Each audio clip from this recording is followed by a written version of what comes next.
everyone. I'm Audery Lane. I am the co-director of the Days of the Dead International Film Festival. And we have the filmmakers, of course, from the House of Money. No, I got it. She's building suspense. No, how dare you? You know how many times I've written and looked at this and all the things that I've made and all the... I know it. So thank you guys all for being here. How did the concept of House Among the Trees start? But take it to the beginning for those that don't know how it all came to be as far as you three together. Go for it, explain it, brother. I will give the nice answer.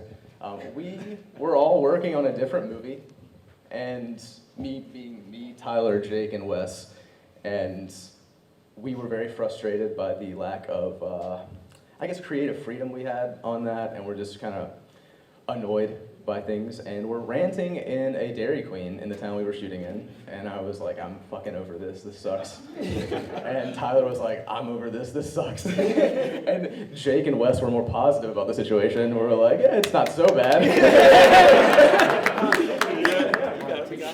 And Tyler was like, man, I want to direct a movie so bad, like I want to direct, and he kind of pitched the loose idea for this movie, and he was like, you have to act in this thing, you have to act in this movie. And I was like, okay, cool, like if you want me to, if you're sure, I will act.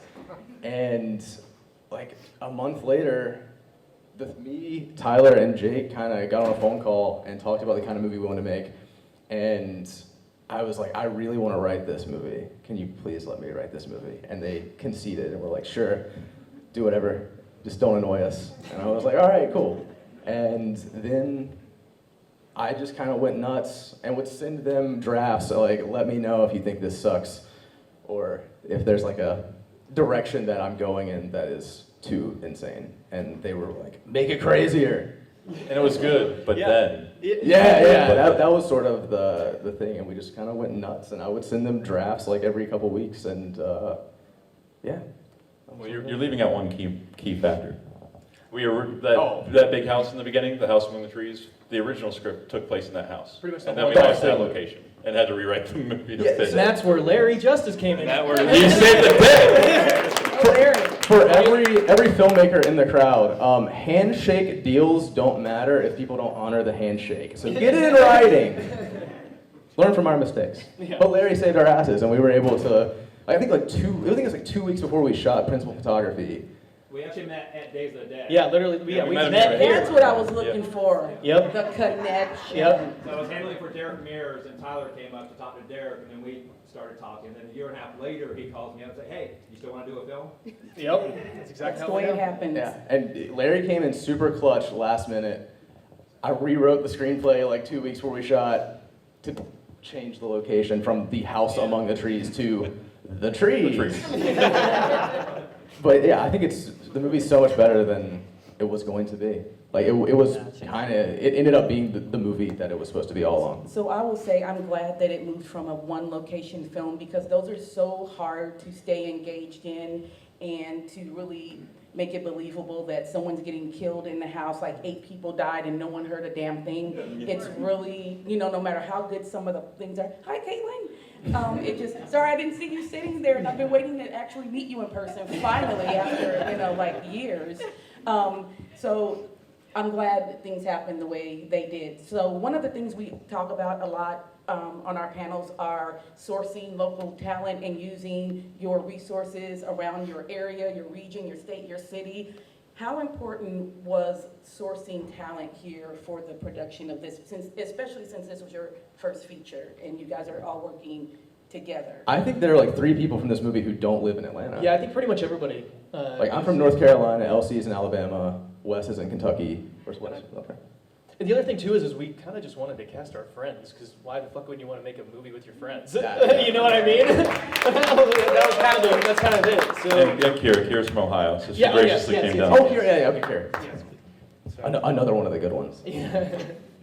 Her handshake deals matter. Yeah, Kira's awesome. Kira was another late replacement for someone. Ended up being who came in and saved our asses. Thank you, Kira. last minute. Yep. So thank you. A lot of people saved our ass. Now that I think about it, it was just us failing upwards the whole time. As people saved us. But that's the definition of filmmaking, isn't it? Yeah, right, you fail. Putting out fires. So let's start at the end. I will meet you officially later. I've met everyone but you, but hi, nice to meet you. Thank you for being here. Thank you. Go down the row and give us one example of what you absolutely loved. What was your favorite part of filming this movie? And it didn't have to be involving you. It could be anything, from the effects, from the choreography to Blair getting lost in the woods. I don't know. I kind of feel like there's a story about that, but I'm not sure. I'll embarrass myself. Yeah. I think the one thing that I really enjoyed the most is the chemistry that we had between, the 3 cast members. A lot of people don't really know that the first day that we started shooting was the first day that we actually met each other. And there's a lot of chemistry there, I think, on camera where it looks like we've been friends for life, and we're gonna be now. But we had that chemistry, and I think just being able to, be very creative. The directors, producers gave us the ability to just kind of be free with what we wanted to do on camera. There was a lot of improv, but I think that was my favorite thing, is just the chemistry between us and building those friendships that we all had. Yeah. I would agree with that. I would also say that this was like the first project that I got to be a part of where my opinion really mattered. I mean, because like I've done some like larger projects, and this was like, collaborative throughout the entire thing. So like pre-production, production, post-production, promo, everything, doing it with your friends and feeling like you have a say was really great. The catering. So the girl that's in the safe in the opening scene is my real life partner and business partner. So she helped produce the movie, and she, out of the kindness of her heart, cooked food for us every single day and day out, each meal, crafty, all the things. So she did a great job. Yeah, It was moral great. support. It was great crafting. She was not bringing Little Caesars pizza. She was making food. Yeah, we had crock pots of who knows what, a lot of stuff. She unfortunately couldn't be here. She's off in Missouri filming another movie, so props to her for continuing to work and getting after it. Yeah, Shout out Celeste. Yeah. I think, just to keep it simple, I think just being able to hang out with my friends, like I was saying a minute ago. This is kind of the second time that I really got to work with Wes, but more on like the directing side of things. And same thing with Cullen. I mean, we've worked plenty before that, but this was on such a larger scale. Jay kind of, Blair, the same thing. So, yeah, I think I just had a good time working with my friends. I can't have anything else to say about it. The creative freedom that I think we all gave everybody to try things and go crazy. Like before we shot the first time, I told Tyler, I was like, I think I'm doing like a Don Knotts kind of thing in this movie, and he was like, go for it, do whatever you want. I'll reel you in if you need to be reeled in. Yeah. And no other director I've ever worked with would be okay with me being like, I'm gonna be like Don Knotts in this movie. Like, all right, fine. If you've seen Don Knotts on The Ghost of Mr. Chicken. Yeah, if you've ever seen the movie The Ghost of Mr. Chicken, I'm doing a straight up Don Knotts in The Ghost of Mr. Chicken multiple times. Yeah. You had really good comedic time, and you really cracked me. I mean, you cracked me up Thank in you. real life. Yeah, thank you so much. Like, 'cause my biggest fear with this movie was like, if people don't think this is funny, I am going to die. So I We're in think for some big problems. so. One of the interesting things that you mentioned is that you guys had just met that first day. I would not have known because the chemistry was there. It literally seemed like you guys just went off script and were just kind of bantering with each other, like kind of people that know each other do and rib each other. Even though this is really serious, someone just died, you guys are still messing with each other, and you can't direct that into a sense. It has to be there, and it was evident that it was. To quote the Bare Naked Ladies, I'm the kind of guy who laughs at a funeral. So that was always there. And I mean, I wrote the roles for me and Wes, and Cullen had been, like, Tyler was like, yo, here's my buddy Cullen. I'd seen some stuff he had done. But we met the first day of shooting, and Cullen did not know that I wrote the screenplay. He was like, yo, have you read the whole screenplay yet? And I was like, yes, I have. A couple times. Before I go any further with questions, does anyone in the audience have any questions for the cast?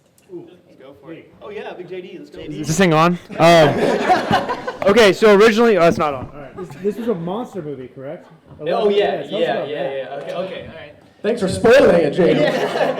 Yeah, so this movie was so different originally. It had the three guys kind of going from the house and going to this gas station, and then there's this fucking monster that was supposed to come out. Like, okay, so the character that Jake plays, the guy with the axe, that whole thing was supposed to be a monster, like this like beast of, how do you even, It's like I a, still might be. like a cryptid, essentially. And the reason I play that recorder in the safe was that was like the beast's call, and it was being awoken. that was supposed to, yeah, it was supposed to awaken the beast and monster. everything. And A completely different movie. And the thing that By the happened way. was is we shot the first 15 minutes of the movie in about a day and a half, and then came back 2 months later from the film, but the rest of it in 2 weeks. But the thing was is in that gap, we dealt with the location switches and we dealt with everything else.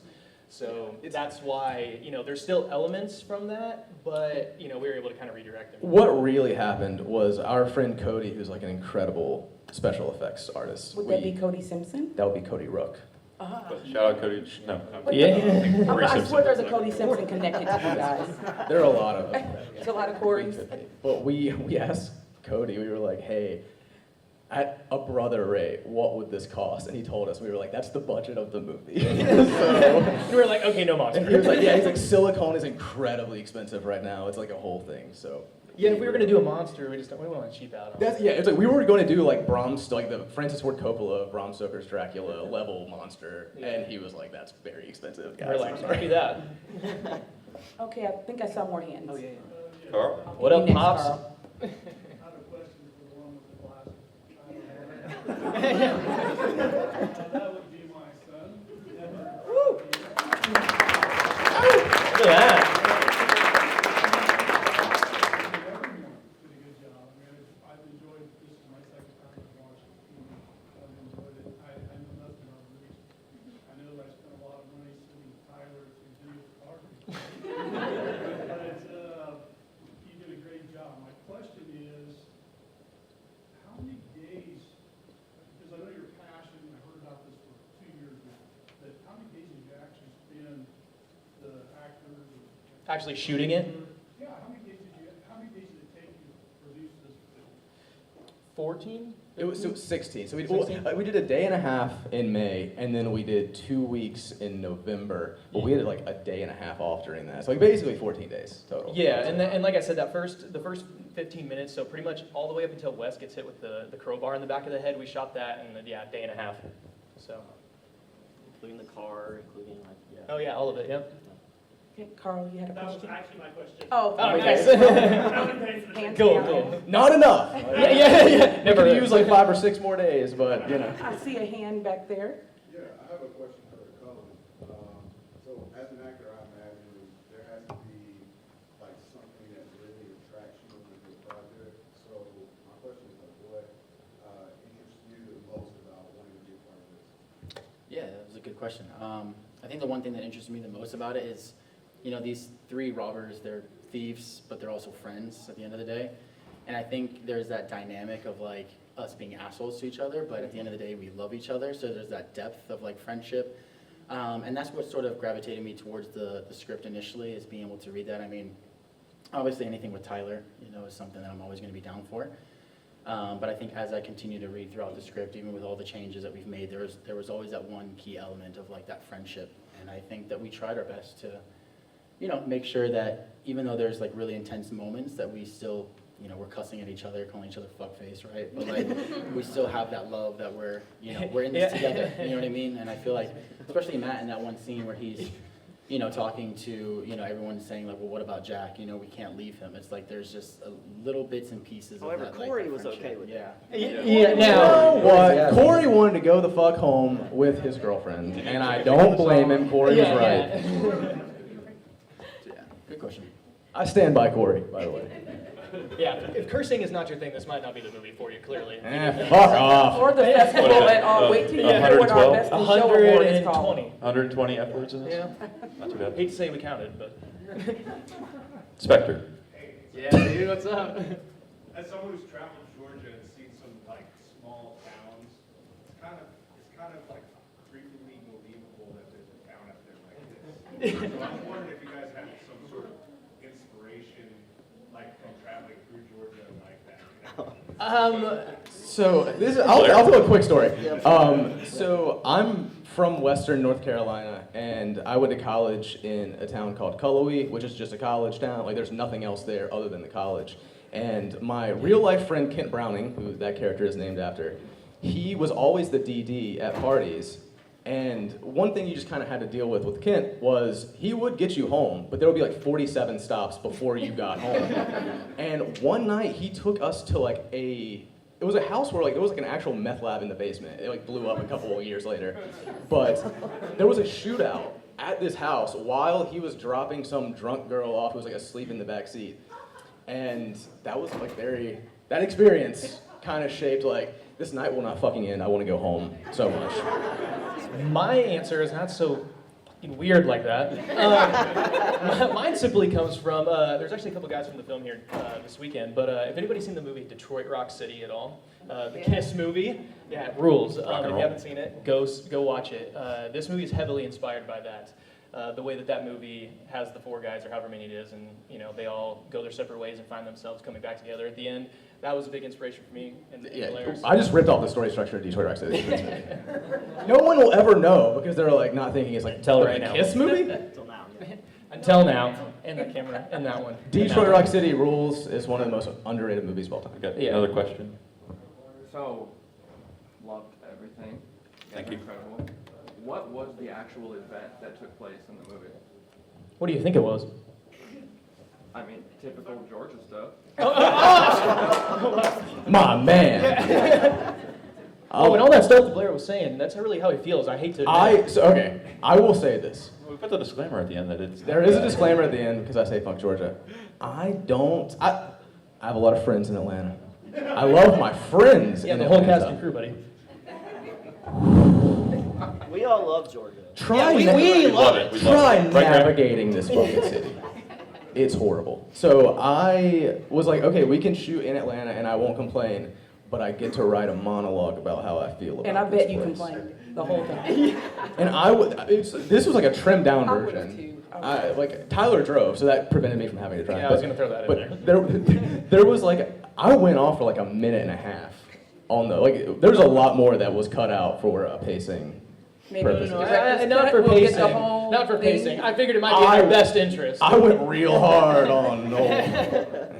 So I guess to answer your question, the event was Yeah. more or less like a town like ritual that they do every year when like young men are becoming, or young boys are becoming men, and they have to kind of each of them find somebody to sacrifice to do that to keep it going. And that was like the fire, but everybody died. So when they came down to it, there's those three young dudes around the fire, and everybody else that's supposed to be there, Lucas, Peter, that he's calling out for, and whoever else all got killed. So It was left somewhat intentionally vague because sometimes it can work, but usually I hate in movies when the Bond villain just explains the plot at the end.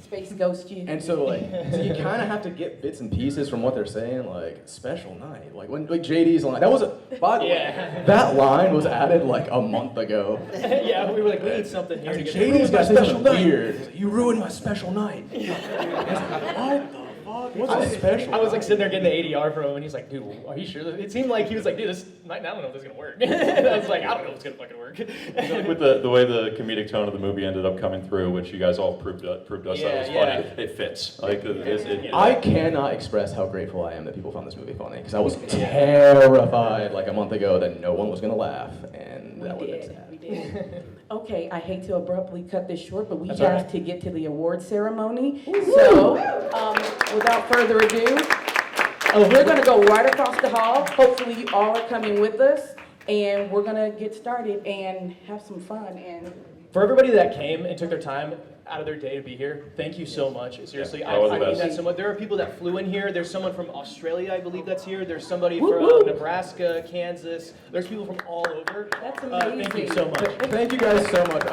Come hang out with us. I'm here all weekend. Let's talk